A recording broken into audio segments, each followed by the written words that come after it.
inflation, particularly food price inflation, now a major concern for governments and people all over the world. I'm joined now by Peter Schiff, president of Euro Pacific Capital. And Peter, for a very long time, you've been warning that we are facing a pending inflation problem. Has it begun? Is it here?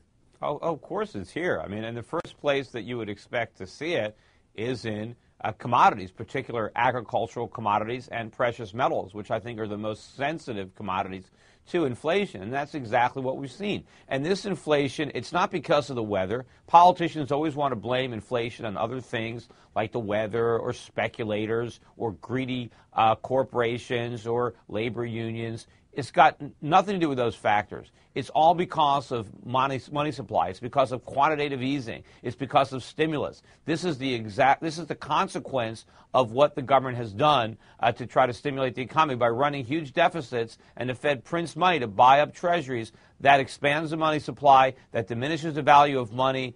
That means prices have to rise, and that's exactly what's happening. Right. So the other thing that some people would say is causing this inflation is faster economic growth. China just put a GDP report out, 9.8% for the fourth quarter.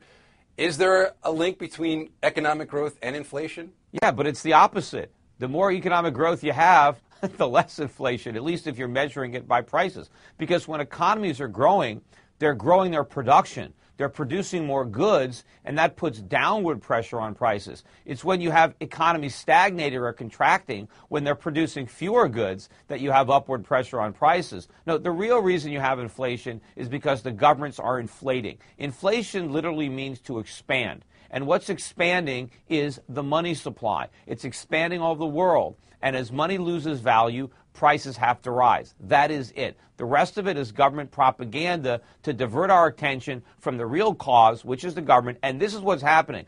We're going to pay for all this government spending through higher prices. So when you go to the gas station and you fill up and you see how expensive it is, when you go to the checkout counter at the supermarket and you see how much it costs you to buy food, the increase is your share of the cost of the stimulus. This is what it's costing you because Barack Obama and Congress are not cutting spending. They're not raising other taxes. So we're paying for government through a debased standard of living and a higher cost of living. Right. So we've already seen central banks in China and India and Brazil take some steps at least to try to curtail inflation. And Jean-Claude Trichet, president of the ECB, was quoted in the Wall Street Journal this morning as saying the ECB might hike rates.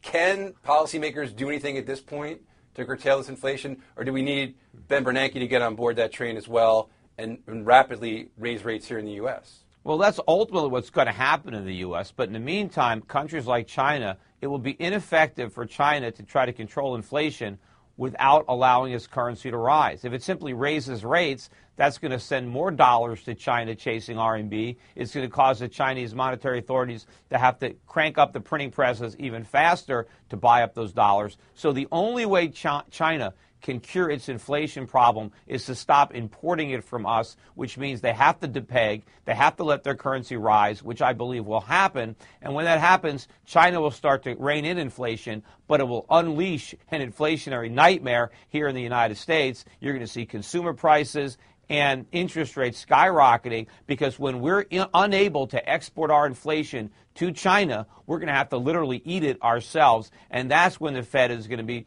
in between a rock and a hard place. So that's a pretty grim scenario you just laid out. What kind of timetable are you talking about just for the first piece of it for China to depeg? Because obviously President Hu Jintao was here last week, and it doesn't seem like China's in any big hurry to depeg their currency. Well, I'm sure they are in a hurry. They're just trying to figure out how to do it, and they don't want to say what they're going to do. I mean, they're trying to maximize their ability to get rid of some of their dollars. But I'm sure that they want to move as quickly as possible because China now realizes that inflation is the political that inflation is creating discourse. It's creating a mood in the country that is not conducive to what they're trying to achieve. They've been afraid of rocking the boat, and now they realize that the cost of propping up the U.S. dollar and the U.S. economy is greater than the cost of allowing it to collapse. So I think they're going to be moving quicker. And, you know, when President Obama had his press conference with President Hu, and he actually did a pretty good job of explaining to China why the Chinese would benefit from a stronger RMB, that it would bring down their Right. prices, that it would cause the Chinese to experience more purchasing power and a rising standard of living. But what he forgets to point out is it's the exact opposite here, because as the Chinese currency increases in strength, the dollar must decrease, and so Americans experience higher prices, falling purchasing power, and a lower standard of living. And that is what's coming, unfortunately.